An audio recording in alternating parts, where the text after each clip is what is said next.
The information in this video is for spiritual practice only. It is intended to help support the viewer's spiritual journey and a more fulfilling and overall healthier experience of life. It is not personal counseling or advice and guarantees no specific outcomes. No individual should use the information in this video for self-diagnosis or treatment, or as a replacement for medical, psychological, or practical care. In other words, this is spiritual practice. Always consult with an appropriate professional for specific advice and counsel for your individual situations as needed. Blessed be, and enjoy. Mark Angelo Lyons, Drawing the Circle Productions.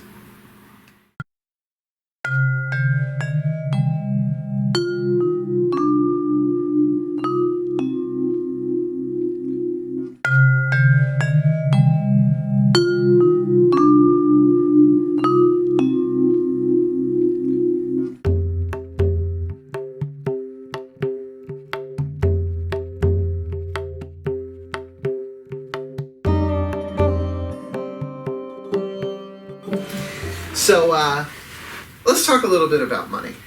I grew up with with my paternal grandparents saying over and over and over, like a mantra, money is the root of all evil.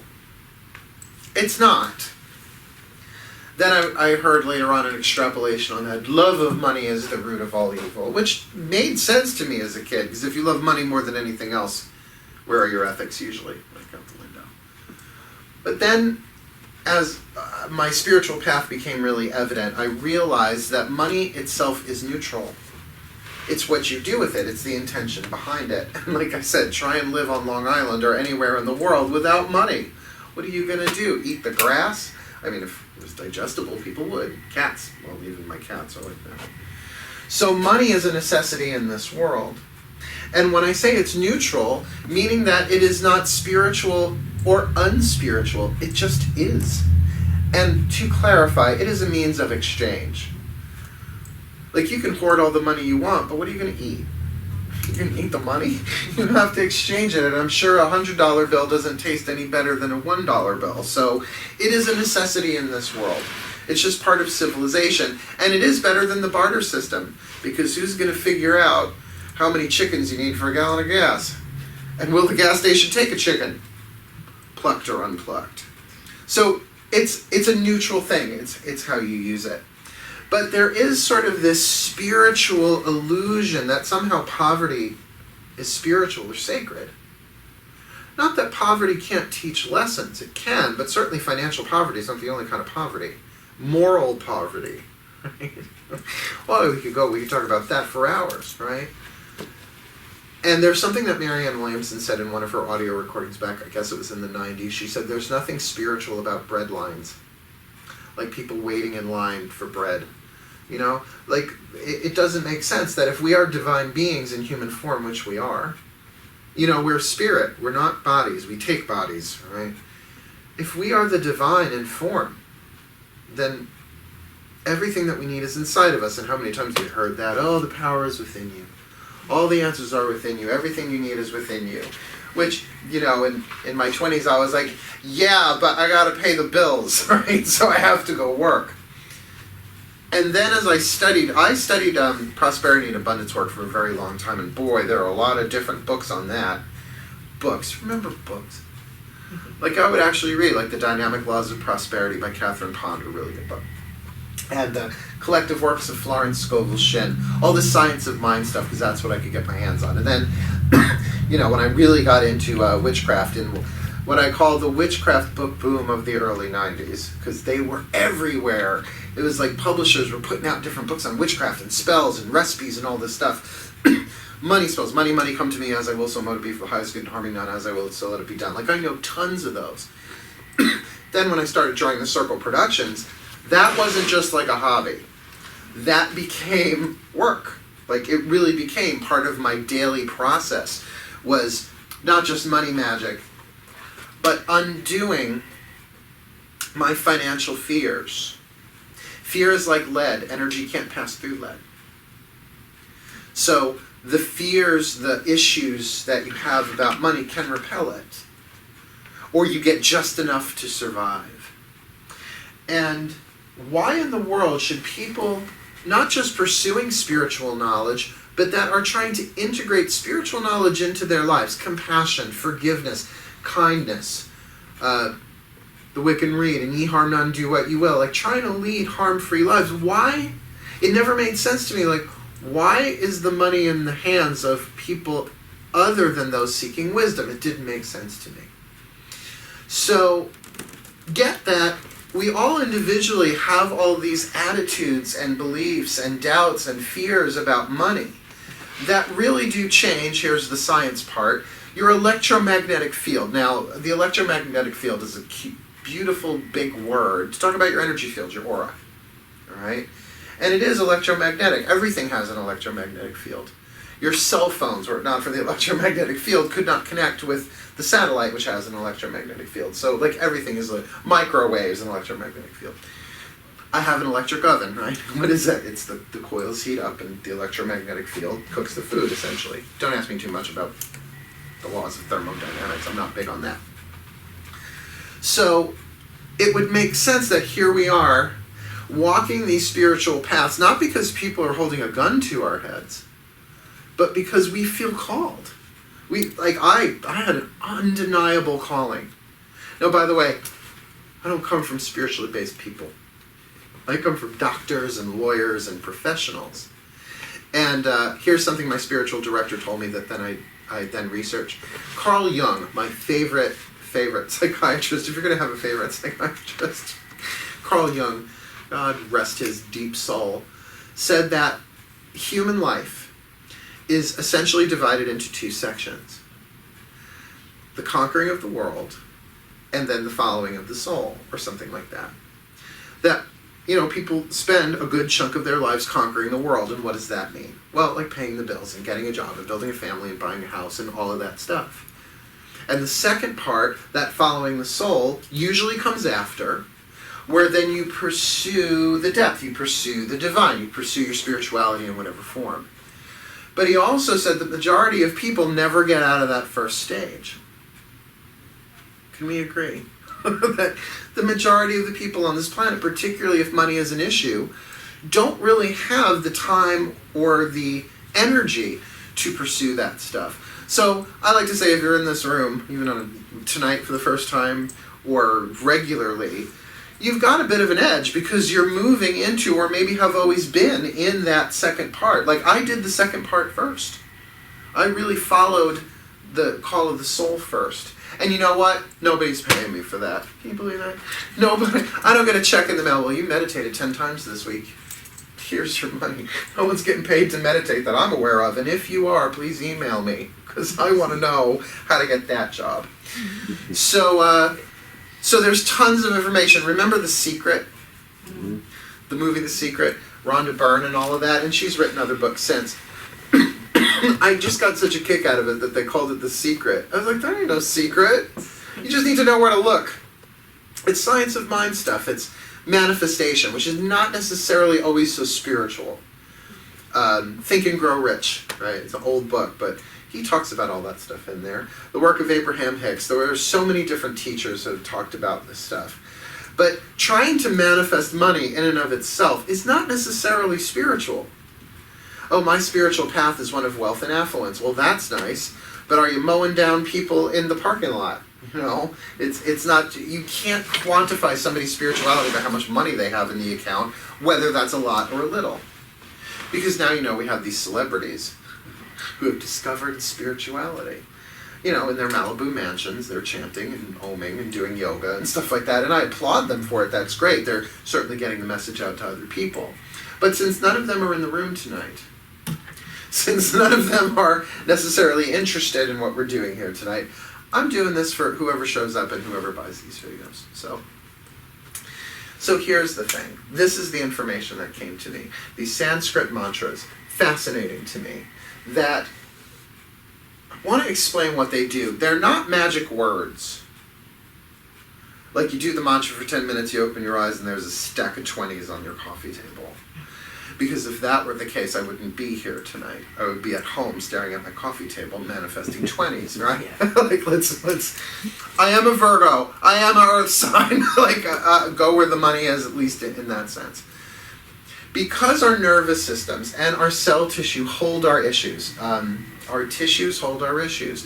Carolyn Mace, brilliant medical intuitive and spiritual teacher, says your biology is your biography, that you essentially store your attitudes and your beliefs and all of that stuff in your cell tissue. So you don't have to worry about, oh, what issue should I work on next? Oh, something will come up, right? Well, I say issues like tissues, pull one out, there's another.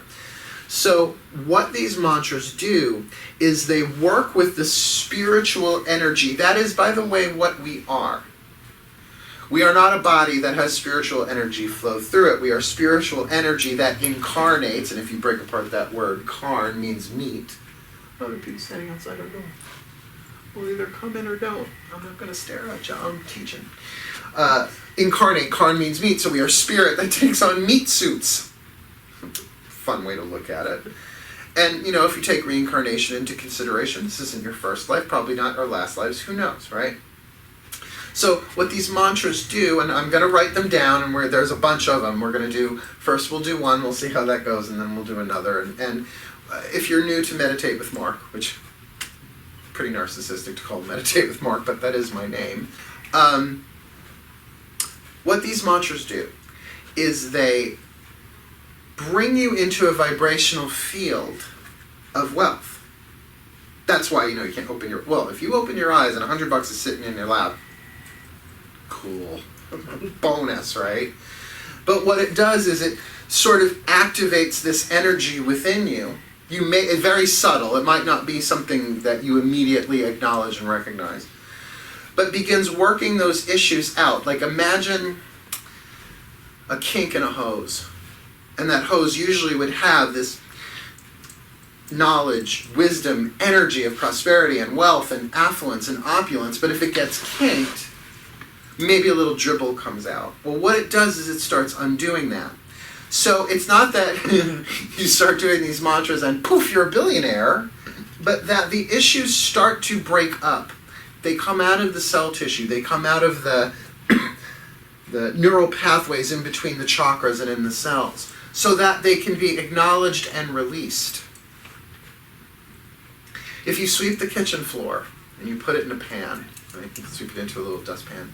You don't then lay it out on the kitchen table and go, okay, there's a dry pea from last week, and there's a piece of macaroni from 2 months ago, and look, cat hair, which I have a lot of cat hair, I've got a lot of cats. No, what do? You toss it, right? So if this stuff, if you can, your mission, should you choose to accept it, doing these consistently, and we'll talk about practice too, it's supposed to bring that stuff up. It's like, it's ice that gets melted into water that gets evaporated into air. Now for the witch, that means it's in the body form ice. It gets melted into water emotion and then evaporates into air thought. So don't get freaked out by that.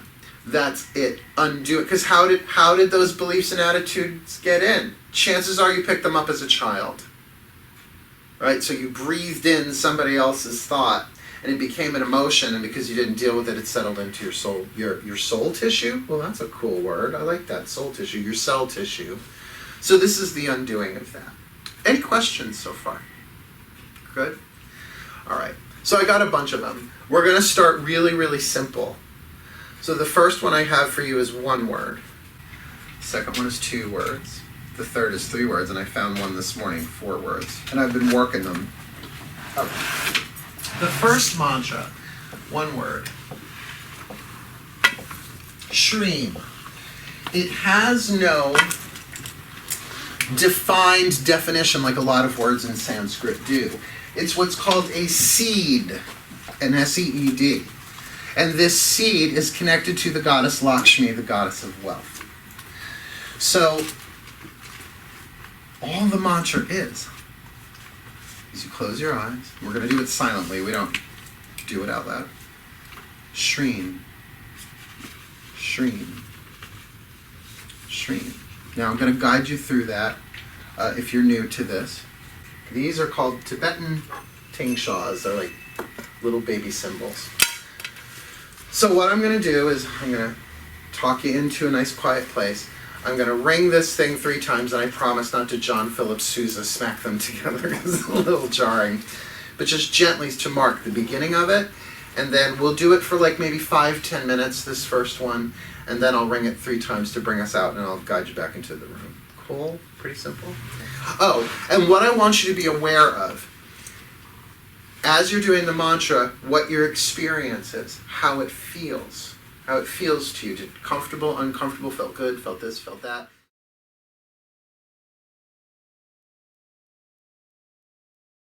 Close your eyes and breathe. And remember, Shreem is a seed vibration of the goddess Lakshmi.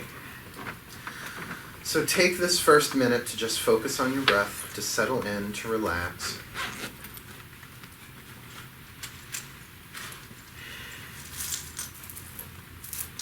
To get physically comfortable. Getting physically comfortable is important so that you can sort of ignore the body while you do the work.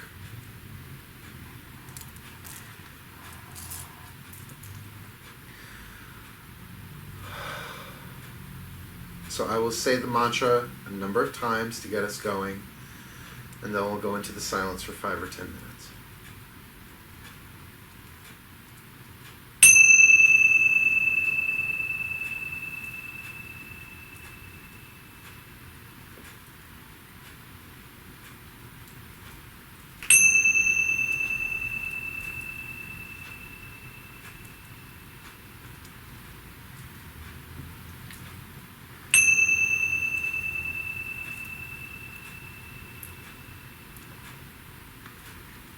Before we introduce the mantra, just let the mind move. Just watch.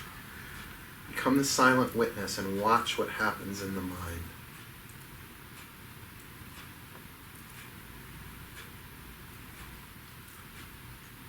Thoughts of the past and thoughts of the future and thoughts and thoughts and thoughts. Watch them, don't think them. Just watch them.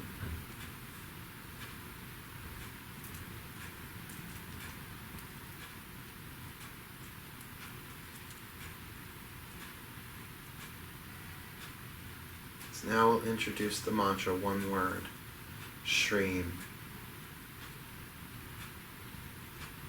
Shreem. Shreem. Like dropping a pebble in a pond. Shreem. Shreem. Should the mind wander, it's okay. Gets carried away on a thought, just notice it and then bring it right back to the mantra. Shreem. Shreem. Shreem. Silently. Shreem. Shreem. Continue in the silence.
mantra. Just focus on the breath.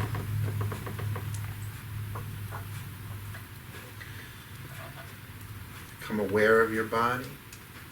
And as you are ready, make your way back into the room, allowing your eyelids to be the last things that move so you don't slam yourself back in. Just come in nice and gentle. Nice and gentle, nice and gentle.